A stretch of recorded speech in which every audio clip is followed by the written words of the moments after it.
बाप बेटे की रुलाने वाली कहानी। आनंद एक कॉलेज में छात्र था।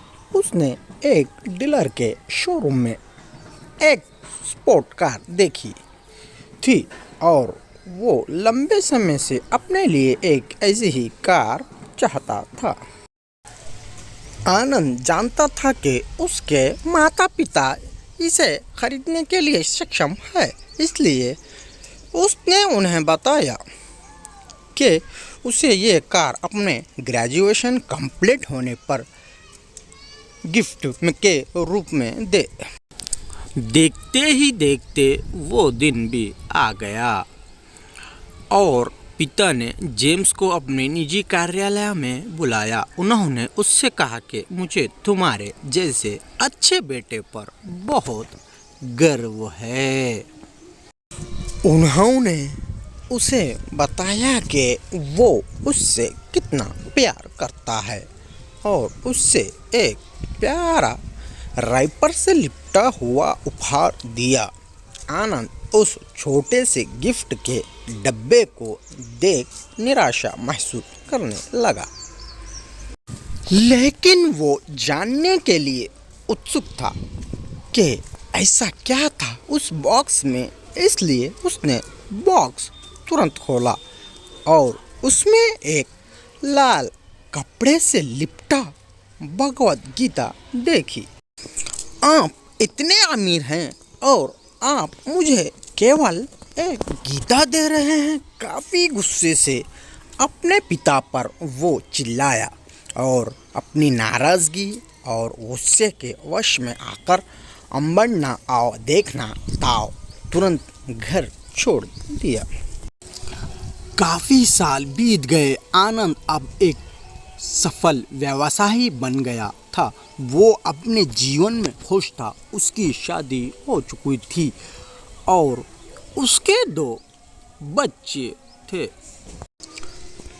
उनका परिवार एक सुंदर घर में रहता था, लेकिन उसके पिता के साथ टूटे रिश्तों के कारण उसकी आत्मा अभी भी आहत थी। आनंद अपने पिता के घर छोड़ने के बाद कभी उनसे नहीं मिला था। आनंद को उस दिन के बाद अपने पिता को ना मिलने का पछतावा हमेशा रहने वाला था, क्योंकि एक दिन उसे एक पत्र मिला जिसमें उसके पिता के निधन की खबर थी और साथ ही ये बताया गया था कि उन्होंने अपने जीवन भर की पूंजी वसीयतनामा के अनुसार अब आनंद के नाम कर गए थे। अपने पिता की सारी संपत्ति विरासत में मिली तब आनंद अपने पिता के घर पहुंचा और कुछ महत्वपूर्ण कागज़ की तलाश करने लगा और गलती से उसे वही भगवत गीता का उपहार लिपटा हुआ मिला, जिसे देख उसे फिर उसी उदासी का एहसास हुआ। उस गीता को उसने अच्छे से देखा तो उस पर अपने पिता की हैंडराइटिंग में कुछ लिखा पाया।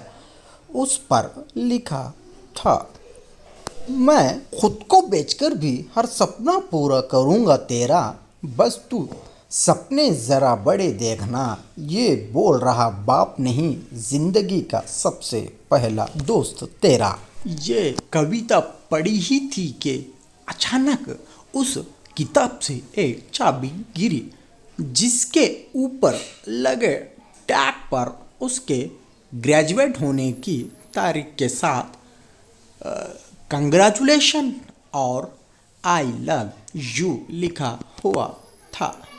आनंद के सर के ऊपर से उसके पिता का साया तो पहले ही उठ चुका था और आज उसकी ज़िंदगी की सबसे बड़ी गलती के बारे में जानकर उसके पैरों के नीचे से ज़मीन भी खिसक गई। इस दिन आनंद की आंखें और रूह दोनों पछतावे के आंसू रोए।